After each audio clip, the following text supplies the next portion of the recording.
গত 2 দিন আগের যে ঘটনা ঘটলো 25-26 ফেব্রুয়ারি, যে ঘটনা ঘটলো বাংলাদেশের ইতিহাসে, এত বড় কলঙ্কজনক ঘটনা আর কখনো ঘটে নাই। আমাদের মেরুদণ্ড ভেঙে দিয়েছে। আমার দেশের সেনাবাহিনী আমার অহংকার, আমার গৌরবের বিষয়। স্বাধীনতার সার্বভৌমত্বের অতন্দ্র প্রহরী, স্বাধীনতা যুদ্ধে বিশাল অবদান সেনাবাহিনীর এবং দেশ প্রেমের প্রত্যেকটি প্রশ্নে উত্তীর্ণ সেনাবাহিনী বিদেশে যেখানে গেছে সেখান থেকে কুড়িয়ে এনেছে বাংলাদেশের জন্য ভাব মর্যাদা। আমার সেই সেনাবাহিনীর ব্রিগেডিয়ার, জেনারেল, কর্নেল, ক্যাপ্টেন, এত অফিসার মারা গেল। পৃথিবীতে কোন যুদ্ধে, পৃথিবীর ইতিহাস বলে না, পৃথিবীর কোন যুদ্ধে এত অফিসার মারা গেছে ইতিহাস নাই। বাংলাদেশের অপূরণীয় ক্ষতি হয়ে গেল। বিডিআর আমার দেশের সীমান্ত পাহারা দেয়, বুকের রক্ত দিয়া, জীবনটা দিয়ে পাহারা দেয়। পাখির মতো প্রতিবেশী দেশের গুলি খাইয়া মরে যায়, তারপরেও সীমান্ত প্রহরায় রত বিডিআর। আমার এই শক্তিকে খর্ব করতে এলো যারা, কারা ষড়যন্ত্র করলো, কারা মারলো দিবালোকে দিনের বেলায় গুলি করে, এইভাবে নির্বিবাদে গুলি করে পালায় গেল, অপরিচিত গাড়ি নিয়ে ঢুকলো। পত্রপত্রিকায় দেখলাম, হতবাক হলো 15 কোটি মানুষ, বিস্ময়, হতবাক, বিমূঢ়, শোকাহত গোটা জাতি।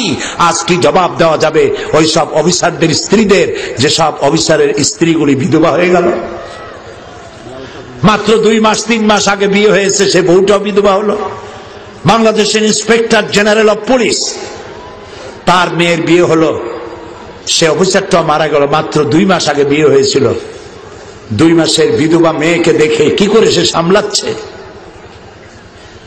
যার বাপের বুকের ধন, যার মায়ের নারী ছেঁড়া সন্তান, ব্রিগেডিয়ার ক্যাপ্টেন বানাতে, এক একটা ক্যাপ্টেন ব্রিগেডিয়ার জেনারেল বানাতে বাংলাদেশ সরকারের খরচ হয় কোটি টাকা। বছরের পর বছর যায়, এতগুলি অফিসার বানাতে অন্তত আরো 2 যুগ লাগবে। কারা করলো?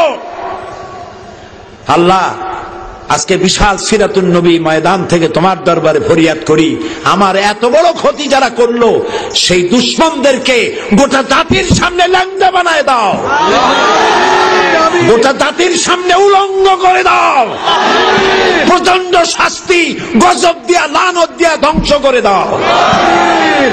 আর একটি বই, একটা প্রশ্ন এসেছে এই যুদ্ধ অপরাধ সম্পর্কে জানার জন্য, প্রশ্ন করেছে, বলছে যে সেখানে নাকি আমার নামও আছে। তো আমি তো সেই ব্যক্তি, 1997 সনে বর্তমান প্রধানমন্ত্রী যিনি, উনি তখন প্রধানমন্ত্রী ছিলেন, ওনার উপস্থিতিতে আমি বলেছি 1971 সনের কোন কাদা আমার গায়ে লাগে নাই। 1974 সন পর্যন্ত বাংলাদেশের কোন রাজনৈতিক দলের নেতা বা কর্মী আমি ছিলাম না। আমি চ্যালেঞ্জ করেছি, ওই চ্যালেঞ্জ পার্লামেন্টে রেকর্ড হয়ে আছে। লতিফুর রহমান সাহেব জানেন, আমার ভাই, উনি জানেন পার্লামেন্টে যে যা বলে তা রেকর্ড হয়, বই হয়, সংসদের বিতর্ক, এই বইয়ের নাম, ওই বইয়ের মধ্যে আমার এই চ্যালেঞ্জ লেখা আছে।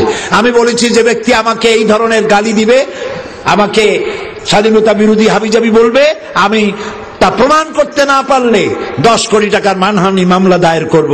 আমি জনকণ্ঠ পত্রিকা আমার বিরুদ্ধে ওই কথা লেখার পর আমি ওই পত্রিকার বিরুদ্ধে 10 কোটি টাকার মানহানি মামলা দায়ের করেছি, মামলা এখনো বিচারাধীন।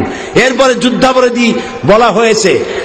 ঢাকায় বসে কেউ যুদ্ধাপরাধী বললে তো হবে না, বলতে হবে আমার এলাকার মুক্তিযোদ্ধাদের, তারা আমারে দেখছে যে আমি কি করছি, ঠিক না?